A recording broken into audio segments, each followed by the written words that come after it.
Welcome back to Politics Tonight. Of course, there's been strong opposition to the U.S. Postal Service's decision to eliminate mail delivery on Saturdays. The move is expected to shave $2 billion a year from its losses, which skyrocketed to $16 billion last year. If you want to chime in, by the way, 877-358-2588, because right now I'll be talking live over the Tribune Tower with our friend MACK JULION. He's the president of our local branch of the National Association of Letter Carriers. MACK, welcome back to Politics Tonight. Hey, Paul, how you doing? Thanks for having me on. All right, first of all, the news media is presenting this like it's a done deal. We're losing mail delivery on Saturdays. It is not a done deal, right?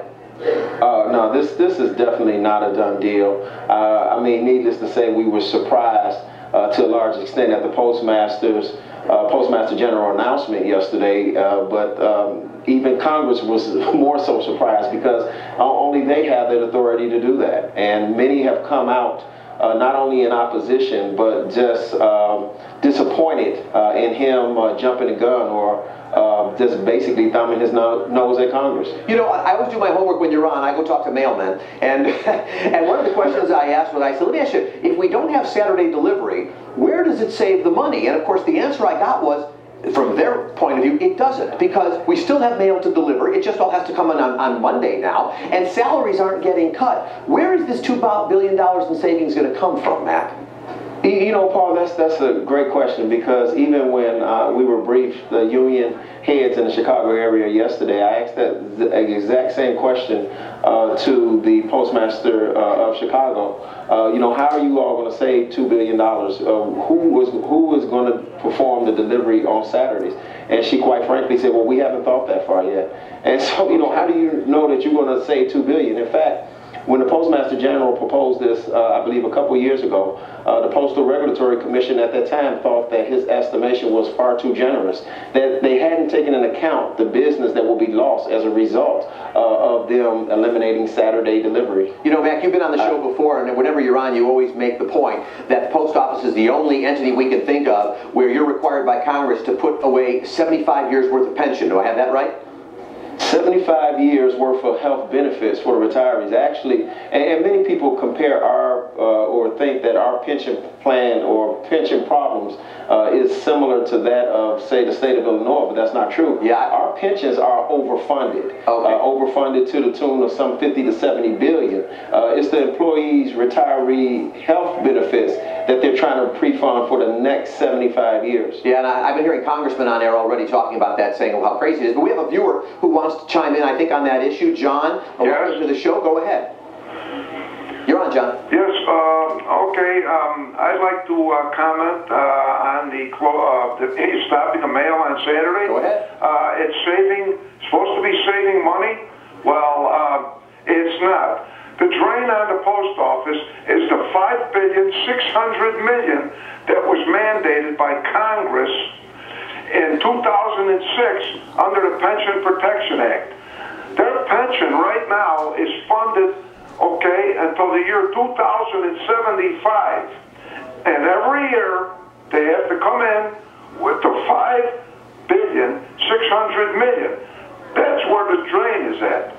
Yeah, It's not the postal workers. These people are excellent people. They do a tremendous job. And all you have to do is look out your window in that snowstorm.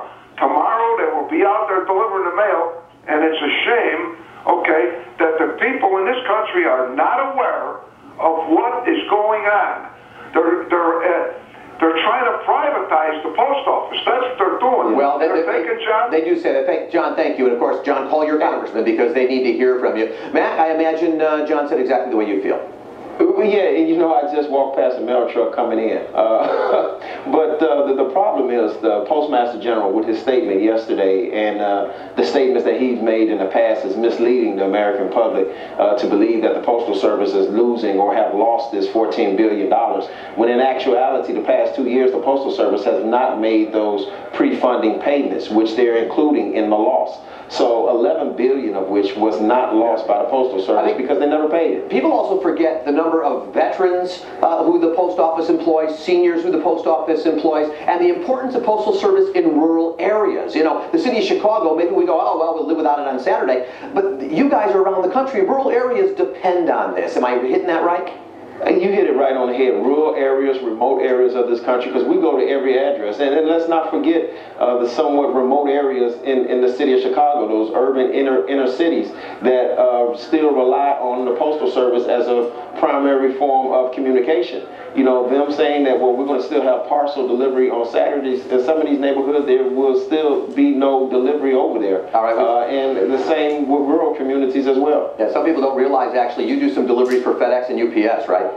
25% of their packages come. We deliver. The Postal Service delivers. Just ask UPS and FedEx. That may be, you know, but the impact on the elderly, the rural communities, those who can least afford it. As you mentioned, 20% of our workforce is those who served in the armed forces. A heavy minority population works for the United States Postal Service. So it will have a domino effect, not to mention the jobs that will be impacted by those who are related to the mailing industry. We're talking some 8 million. I think John had it right. I think this is an effort by some in Congress to privatize this process. We've got Dan on the phone. He wants to talk with you, too. Dan, good evening. Welcome to the show. Yes. Go ahead. You're on. Pardon? You're on, Dan. Go ahead. Yes, Dan Nice speaking. Oh, Dan speaking. Yeah, I've been watching. Hang on, let me turn something on. Yeah, you got to turn the TV off, Dan. That's what throws you off. Okay. Go ahead. All right. Yeah, I've been watching the Postal Service delivery being delayed, or the mail delivery being going down for years already. I mean, I'm getting my bills sent to me by email. So the number of letters being sent is way down. What is taking the Postal Service so long to do it? It should have been done 5 years ago. What should have been done? The cutting of service, or what are you saying? What should have been done? Dan? Delivery, 1 day delivery. Oh, okay. I mean, it's well overdue. If this was ran like in any other corporation, it would be bankrupt by now. Matt, you get to respond. That's not so, because any other corporation wouldn't be required. No other private corporation is required to pay $5.5 billion into a retiree's benefit fund for the next 75 years. The reality is the Postal Service, even though, Dan, you're using the internet and a lot of other people are, there's still many Americans who are not online, who are not using the internet, and the Postal Service still brings in $65 billion of revenue a year. Again, it is this obligation, the Postal Employee Enhancement Act of 2006, Postal Service Enhancement Act of 2006, which is draining the Postal Service. You know, Mac, the Postal Service has made cut in services and in employees. So we've been doing everything that we can to get right size. It's Congress right now that needs to make the next step. Real briefly, Mac, less than a minute, but you know, some people I've been reading, you know, those who are happy it's closing, they're griping about the fact that they go to the post office, there's long lines, very few windows open, and they'll see a lot of postal workers kind of hanging around like not taking care of business. Is that a concern? Is there something we don't get about that? Well, what's your thought? Well, I wouldn't say that there's many people standing around right now because the workforce have been cut tremendously. What we're starting to see, though, is the impact on some of the erroneous decisions that the Postmaster General has made in terms of cutting services and closing plants. The Postal Service is such an intricate network. You can't cut service in one area, eliminate service on Saturday, and not impact another area of the service. So when we see in plant closings, in Chicago, for instance, they're not processing mail downtown anymore. So they're sending it out to the suburbs, bringing it back into the city. You're seeing a relax in the standards. Our carriers are out there later. They're working harder. They're working longer routes. So what we're seeing is an impact of some of the bad decisions that the Postmaster General has made. So that's why we've called and asked for him to step down, as many congressmen have already done. They've asked for him to step down from his position just for the good of the service. All right, Mac, and as our caller John said earlier, tomorrow in this mess, while we're trying to stay out of it, postal workers will be delivering our mail. Matt Julion, president of our local branch of the National Association of Letter Carriers, always appreciate your being here. We'll have you on again. This is not a story going away quickly.